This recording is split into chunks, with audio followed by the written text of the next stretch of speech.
for everybody who is here, we don't technically start until 10, but we are available from here until 10 to answer any questions you may have, anything that you're unsure about. If you attended the Python bootcamp yesterday and had any questions about that, we're happy to answer those too. One thing I did want to say before we get started is I sent out an email this morning with some announcements in it. Everybody should have that. If you are not getting my emails, please let me know so I can make sure that it's not being caught by your spam filter. You may want to check there first if you haven't been getting my emails.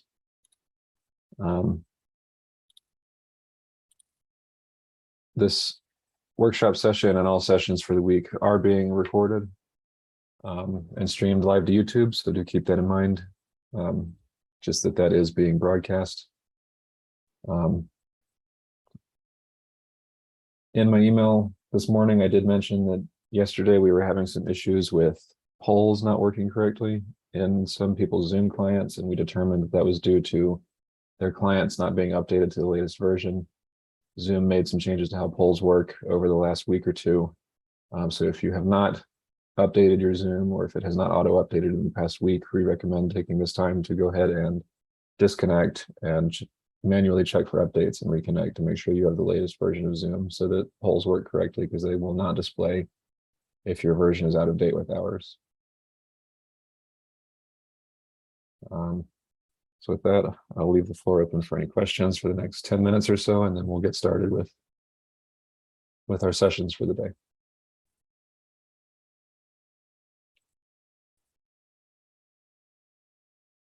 You want to show the calendar, the schedule? Perhaps?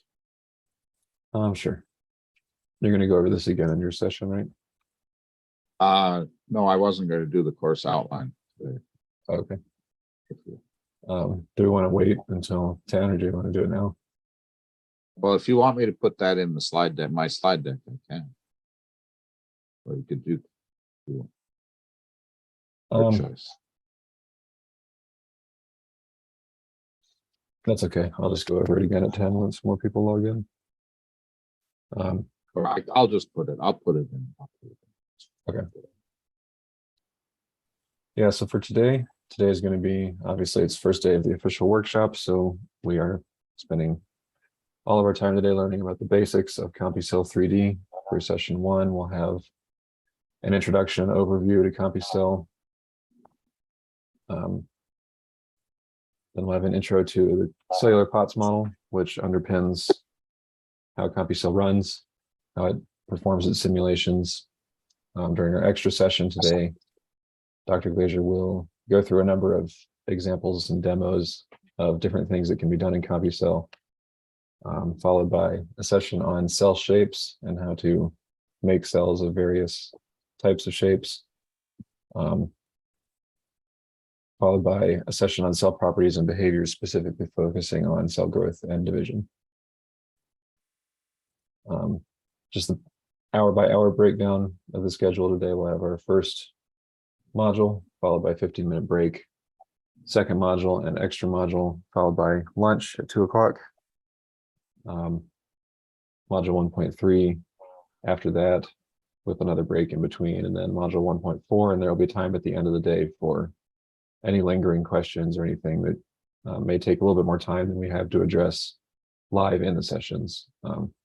So that half hour after module 1.4 is available if anybody has anything larger they'd like to come ask or would like to ask outside of the sessions proper.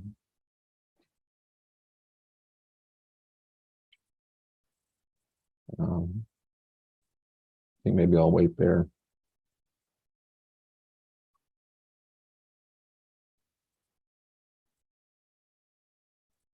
Anybody have any questions about workshop logistics or anything at all? You can feel free to either put it in the chat or unmute and just ask.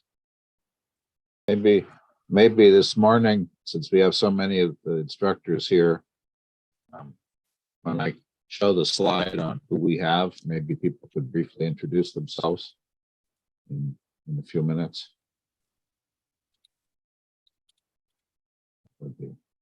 That's directed to Giulio, Gilberto, PJ.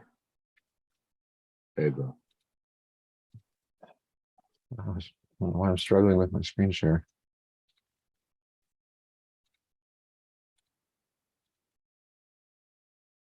Somehow between yesterday and today, I've forgotten how to use Zoom. I'll put it back up. It's okay. There we go. Everybody. Well, I tried to tab away and do something in my browser, and apparently it doesn't like that when you have PowerPoint in full screen. So Gilberto, I saw your question in the chat. I'll send you that link in just a minute. Okay.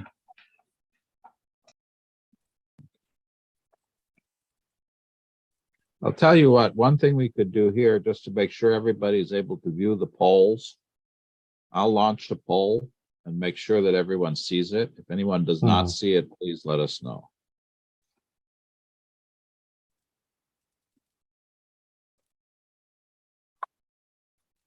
Use your, if you don't, well, I can't say if you don't see it, click on unable to complete.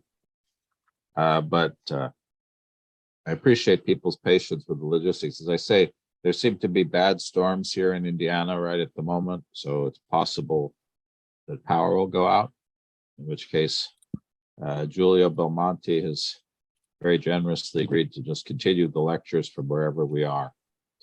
So you won't lose the structure of the class. Now, if power goes out in Indiana and North Carolina, then it'll switch to then Pedro in Brazil will be the backup. So we have, I guess that's one of the strengths of the internet. We have the ability to have backup for multiple locations around the world. Oh, and if that goes out, we have Lorenzo in London who can take over. If London, Brazil, North Carolina, and Indiana all go out, then probably something serious enough is happening that the lectures aren't that important.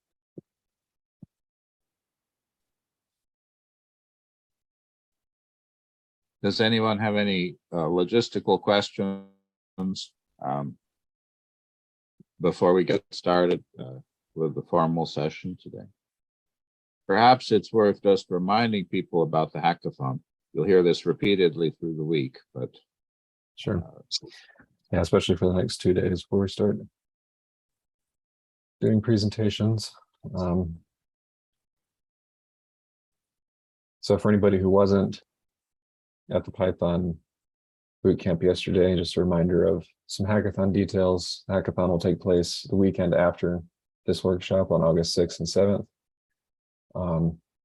We've already had some people present their talks. I'll post links to that in the chat in just a minute.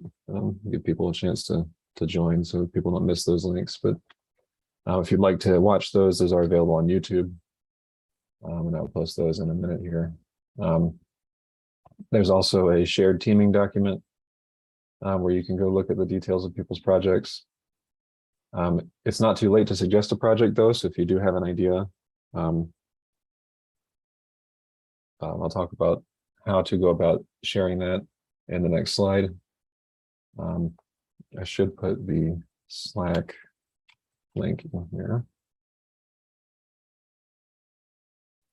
Let's see, grab this. So if you have not joined the Slack, here's the link in the chat.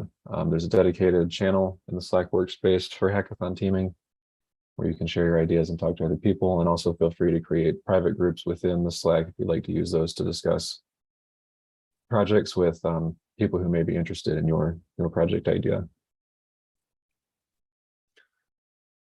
Also, if you want to participate in the hackathon and you don't have any ideas, you want some idea, some inspiration, you can talk to us as well. I thought I had the slide in here for the publications, but I guess we don't. Yeah, we have a list in the shared course materials folder, which I'll also post a link to here. There is a document titled hackathon ideas with resources. It's a list of papers that we think would be good for replication in CompuCell, or at least for building a model of the scientific phenomenon in CompuCell. Those are good places to get started if you're looking for some inspiration on a project that you may want to run.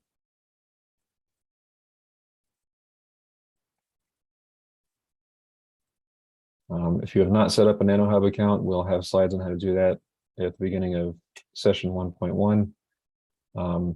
But we do have a couple minutes here if you'd like to go ahead and take a few minutes to go sign up. On NanoHub, it's relatively straightforward. But if you run into any problems, like I said, we'll have a walkthrough in the next session. We recommend using the NanoHub version of CompuCell for the workshop, as it is guaranteed to work. Some of the more recent installers for CompuCell have presented a couple of issues here and there, particularly on Mac systems. So even if you intend to use CompuCell as a local installation on your computer, it's good to be signed up for NanoHub and ready to use that as a backup in case anything does go wrong with your local installation. We will not necessarily have time to help troubleshoot CompuCell installations during the workshop because the schedule is pretty packed. But we're happy to help with that after the workshop or in the question sessions at the end of each day. Here are the links to where you can get the desktop app.